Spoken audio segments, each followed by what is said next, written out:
হয়, আমি অসম জাতীয়তাবাদী যুৱ ছাত্ৰ পৰিষদ আৰু লগত সদৌ অসম ছাত্ৰ সন্থা আমি স্থানীয় দল সংগঠন হিচাপে যিখন আমাৰ শাসিত বিজেপি চৰকাৰ আৰু বিটিআৰত শাসিত UPPL চৰকাৰ তেওঁলোকে যি ডাবল ইঞ্জিনৰ কথা কয়, আচলতে আমাৰ মনত এটা কথা আহিছে যে ডাবল ইঞ্জিনৰ এটা ইঞ্জিনো কাম কৰা নাই। কাৰণ যদি ডাবল ইঞ্জিনৰ চৰকাৰে হ'লহেঁতেন তেতিয়াহ'লে ডাবল ইঞ্জিনৰ ভাল কাম হ'ব লাগিছিল। কাৰণ মহৰীপাৰালৈকে যদি ৰাস্তাটো হয় আৰু মহৰীপাৰা ইফালে আমি কি অসমৰ মানুহ নহয় নেকি? আৰু আমাক মাহিয়াৰ চকুৰে চাই আছে তাৰমানে। কাৰণ আমাৰ এই মহৰীপাৰাৰ পৰা বগামাটিলৈকে এই মানুহখিনিক তেওঁলোকে ভোট বেংক হিচাপে ব্যৱহাৰ কৰে। কাৰণ আমি তেওঁলোকক ভোট দিব লাগে ৰাইজে, কিন্তু তেওঁলোকে আমাৰ ৰাইজৰ যিটো আমাৰ মূল বস্তু ৰাস্তা, এই ৰাস্তাটো তেওঁলোকে কৰি দিব পৰা নাই। ৰাস্তাৰ অৱস্থা খুবেই বেয়া।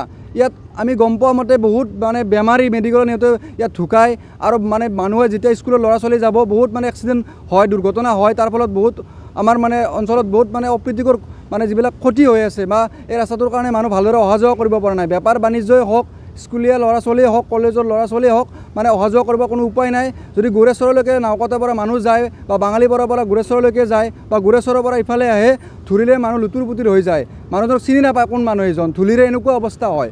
গতিকে আমি লাজ পাওঁ আৰু চৰকাৰখনে এটা কথাত লাজ পোৱা উচিত।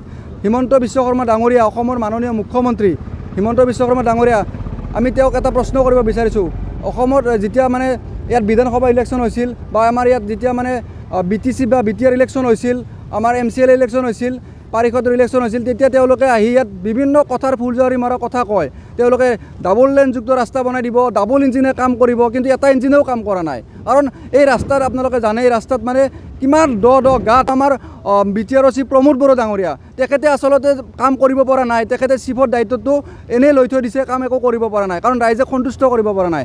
আৰু অসম প্ৰদেশ বিজেপিৰ মাননীয় সভাপতি ভৱেশ কলিতা ডাঙৰীয়া, তেখেতে অসম প্ৰদেশৰে সভাপতি নে ৰঙিয়া সমষ্টিৰ সভাপতি। তেখেতে যদি অসম প্ৰদেশৰে সভাপতি হয়, তেখেতে গোটেই অসমকে গুৰুত্ব দিব লাগিছিল। কাৰণ তেখেতৰ ইয়াত কৰিবলগীয়া আছে, তেখেতে ইয়াত অহা যোৱা কৰি থাকে। ৰাস্তাৰ যদি এনেকুৱা অৱস্থা হয়, তেখেতসকলে অসমৰ কি উন্নতি কৰিব?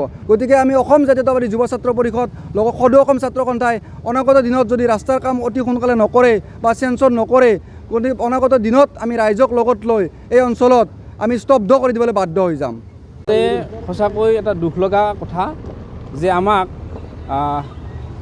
আজি অসমৰ মুখ্যমন্ত্ৰী হিমন্ত বিশ্ব শৰ্মাই বিভিন্ন সভাই সমিতি আমাক কথা দি থৈ গৈছিলে যে এই ৰাস্তাটো বাইহাটা চাৰিআলিৰ পৰা বগামাটিলৈকে এইটো 4 লাইন ৰাস্তা কৰি দিম বুলি তেখেতে কথা দি থৈ গৈছিলে। কিন্তু আমি দেখা পালোঁ আজিলৈকে এই ৰাস্তাটোৰ কোনো ধৰণৰ মেৰামতি নহ'ল। আজি ৰাস্তাটো জৰাজীৰ্ণ অৱস্থা আপোনালোকে দেখা পাইছে। বিভিন্ন খাল বাম, ইয়াত বিভিন্ন ধৰণৰ স্কুলৰ ল'ৰা ছোৱালী অহা যোৱা কৰিব নোৱাৰে।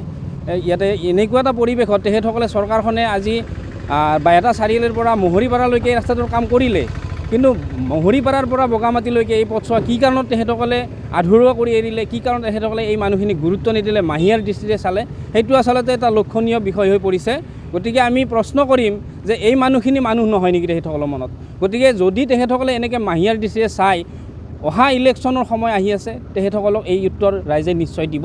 গতিকে আমি সকীয়াই দিছোঁ, কম দিনৰ ভিতৰত যদি এই ৰাস্তাটো নকৰে, তেতিয়াহ'লে আমি গোটেইখিনি ৰাইজ ইয়াত লগ গৈ আমি বিভিন্ন দল সংগঠনে ইয়াত কিন্তু জংগী আন্দোলন গঢ়ি তোলাৰ